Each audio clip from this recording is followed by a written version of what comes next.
Early in the morning, we know that Jesus grew up in a very small, tiny village, and that he was a faithful student, an observer of the Torah, of the law of Moses.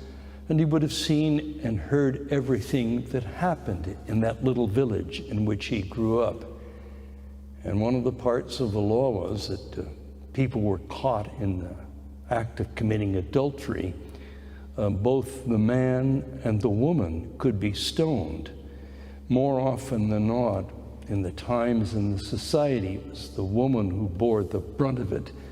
There were ways for men getting out of it or escaping it, but there weren't many opportunities. Women were subject to the prejudices, the cultural weaknesses of the time, and it was considered to be absolutely, adultery is destructive of society and its norms.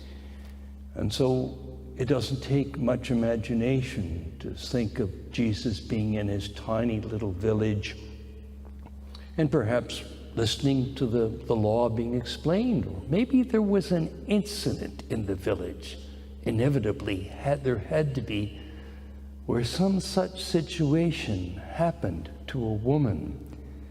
And it would have been talked about. His family would have discussed it because they were close and intimate. And I can't help, I hope it's a legitimate kind of use of the imagination, to think of what Joseph might have said to Jesus about the situation that he and Mary were in. And to avoid Mary being stoned, it says, Joseph quietly dismissed her so that she wouldn't be subject to this tremendous execution of the law as it was. Jean Vanier says there are really three trials going on in this text of Scripture. The first trial deals with the woman who's been caught in the act of committing adultery. And I don't think it takes much imagination. She's a woman, she's fearful, she's scared, she's ashamed, she's been deeply hurt. And the way they did things, they either would have brought her in front of the crowd naked or semi-naked to be circled by, what else to call it, but howling wolves. And then in that crowd, there's Jesus. And the crowd's not interested in the woman particularly, so they go after Jesus. And eventually, Jesus is with the woman, and he's alone with her. And what an extraordinary confrontation. That's not the right word. What a meeting of love. Jesus sees her, he recognizes her, he acknowledges her. He sees that in a way she's being used by these other people. And what he does is, through his words and his actions, he doesn't condemn her. His phrases, his way of looking are words of love, forgiveness, and acceptance. Doesn't mean he thought what she did was right, but there's nothing of that in Jesus. He doesn't act like this. Laws and rules are needed in society to keep families together.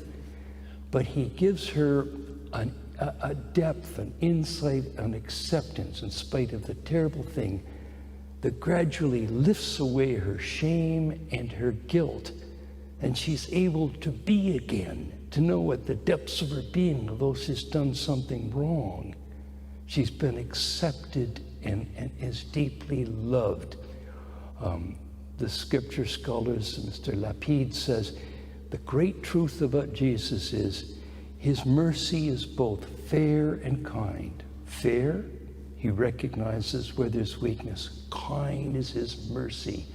And Father Maloney says, this woman, she is the first, the faithful, the woman who is the first in faith in the gospel. Well, the second trial is Jesus on trial. He's caught between all these experts in the law. And they're not interested in the woman. They're really out to get him. They want to trap him between, on the one side, forcing him to say that he agrees with the law of Moses, and therefore she ought to be condemned. Or secondly, that she ought to be let go, and Jesus won't have anything of that. He doesn't accept their hypocrisy, and he challenges them, and they move away. And the third trial is this: who judges the judges? Who's the person who judges a priest, the media, judges, newspapers, all the people who have an obligation to comment and keep the law? All judges, all of us need to know that there's nobody without hypocrisy in his soul. That doesn't mean we don't act, we don't do things in justice, but we do it with a sense of humility, knowing that as we judge, we too will be judged. Jesus says this at the beginning of the day. A new day begins for this woman, a new day of Jesus' mercy, and it can be too for the judges and for all who are hypocritical, a new day. Go on your way, says Jesus. To the woman, go on your way with me in your heart. To all those who will accept forgiveness and judge with fairness and kindness, you too go on your way. I am with you always.